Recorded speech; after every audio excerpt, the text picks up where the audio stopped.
penyidik menyatakan bahwa sudah ada 2 alat bukti yang cukup, bukti permulaan yang cukup sehingga diduga keras Jering memenuhi pasal yang disangkakan. Lalu tadi selesai pemeriksaan jam 12 atau jam 1, kemudian diputuskan oleh penyidik untuk Jering untuk ditahan begitu.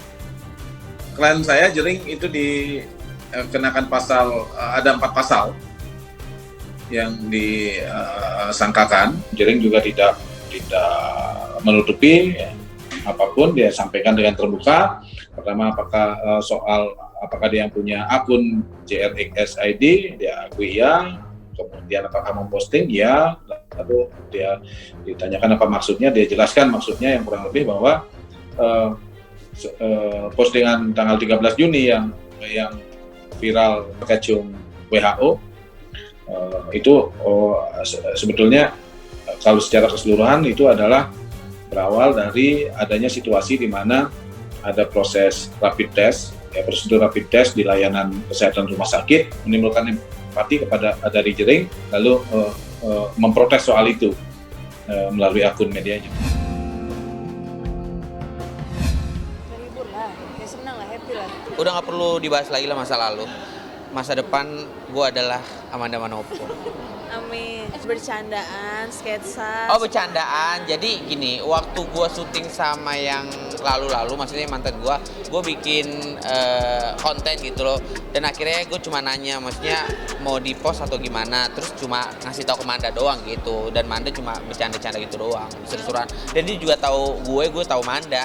Jadi nggak perlu membuktikan kepada siapapun yang bilang gue sebagai pasangan ini itu segala macam, yang taunya gue berdua, bahagianya gue yang tahu. Jadi intinya hubungan gue juga berdua yang tahu. Jadi intinya nggak perlulah dengerin omongan-omongan yang tidak menguntungkan, yang membuat kita akhirnya akan menjadi pemikirannya negatif terhadap siapapun. Jadi ya udah, biarin aja menjadi pro kontra di dunia entertain.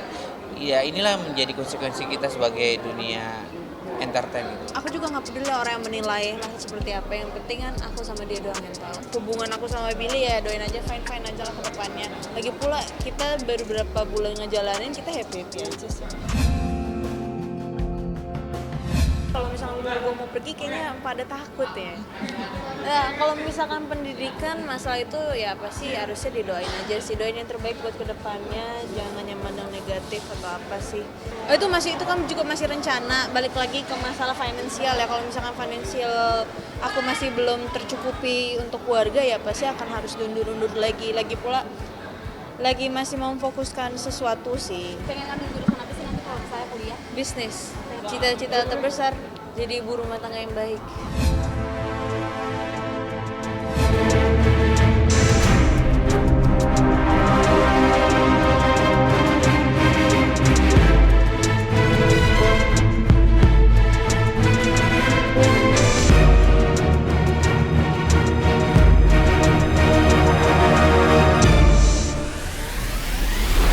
Alhamdulillah, syukur ya.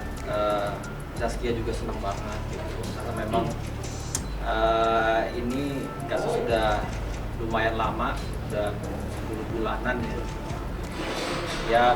Pasti pas dapat kabar dari Polrestabes ya, maksudnya dapat kabar dari Polrestabes ya, kita langsung syukur ya, alhamdulillah ya. Memang menurut kami memang ya kalau kebenaran ya memang harus pasti akan ya benar ya. Kalau masalah ini udah tahu saya bukan dari proses bayi tabung sih, dari 10 bulan yang lalu.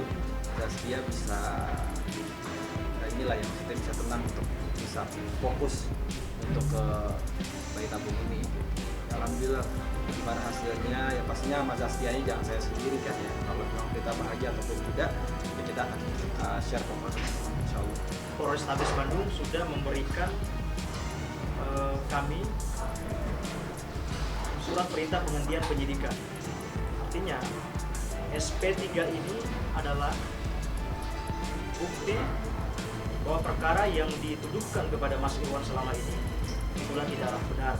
SP3 ini itu diatur dalam pasal 109 ayat 2 KUHP.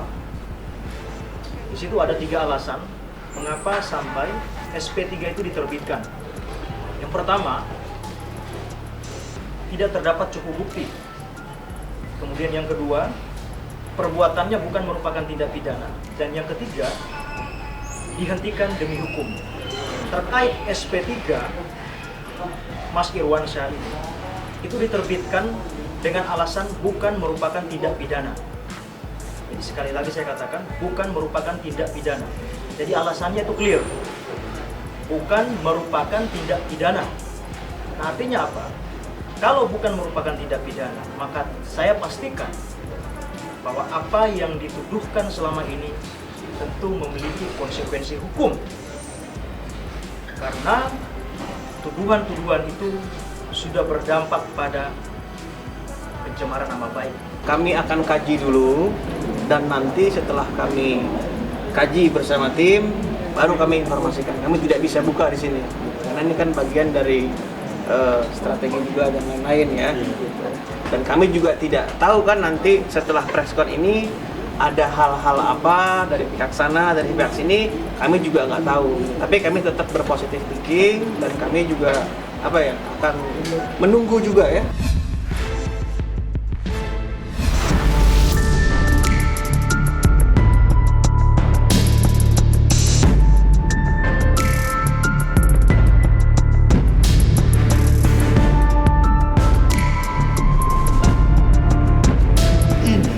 Terlalu rumit gitu. Nah, ada sindiran di medsos, ada bully-bulian di medsos. Nah, ini sekarang yang dicari keuntungan apa? Kita bukan pansos. Enggak lah, itu cuman ini aja, cuman terpancing aja. Namanya juga manusia kan, pasti ada terpancing yang duluan siapa gitu kan, bisa dilihat gitu kan. Saya juga di situ kan cuman tulis ditunda gitu. Ditunda itu maksudnya ya tertunda. Ini bukan SP3 itu bukan akhir dari segalanya gitu loh. Jadi seperti Bang Rasman bilang tadi, ini kita akan kaji lagi, kita kedepannya kita akan menempuh jalur hukum yang lain. Kemarin kita sudah laporkan dugaan pencemaran nama baik, pasal 27 ayat 3 Undang-Undang ITE, kemudian pasal 310, 311 KUHP, dan pasal 45 ayat 3 Undang-Undang ITE. Itu yang kita laporkan kemarin dengan terlapor 1, Medina Susani alias Medina Zain, dan yang kedua Saudara Lukman Azhari. Itu baru 1 LP ya, karena baru 1 terlapornya. Di SP3 ada 3 terlapornya. Ditambah lagi nih, perusahaan merasa dirugikan dengan preskon itu, dirugikan dengan tuduhan itu. Kenapa? Karena harusnya masalah internal tidak dipublikasi. Lapor balik ya, memang bulan inilah ya kita benar-benar fokus banget buat masalah ini gitu. Kita benar-benar buka lagi semuanya, data-data dan segala macam. Kita serahin semua ke penyidik. Ya sangat-sangat menyita waktu, juga kerjaan ya pasti gitu loh. Pasti banyak juga kerjaan yang memang nggak jadi gitu. Ya maksudnya kerjaan yang karena saya sibuk gitu loh, sibuk kan ngeberesin masalah ini, lapor gitu. Cuma memang ya ini kan proses ya, kita juga baru terima SP3 ini juga baru kemarin gitu kan, jadinya saya nggak mau gegabah juga untuk ya ini kan masalah hukum ya soalnya gitu. Jadi jangan sampai saya buru-buru terus jadinya gimana gitu. Apa yang dituduhkan selama ini tentu memiliki konsekuensi hukum, karena tuduhan-tuduhan itu sudah berdampak pada pencemaran nama baik klien kami. Masih berproses, pokoknya sekarang mau dia melaporkan mau apapun kita jalanin semua, kita hadapin semua. Nanti ya aku yakin kebenaran nggak akan pernah mendua. Nanti kita lihat hasil akhirnya, itu aja. Itu hak hukum mereka untuk melaporkan kepada penegak hukum ya. Terlepas proses pemeriksaannya kelak ya, itu kan kita lihat nanti gitu. Ya kami sih sebagai warga negara baik, kami akan berkoordinasi dengan laporan tersebut. Itu kan hak setiap orang untuk melaporkan. Kalau saya sih nggak apa-apa. Sekarang berjalan sesuai sesuai yang alur yang berjalan aja. Apa boleh buat? Kalau memang ini permintaan Irwan, beliau lapor balik, ya kita terpaksa menghadapi apa yang dilakukan oleh saudara Irwan. Sekali lagi saya berharap Irwan untuk cari jalan damai.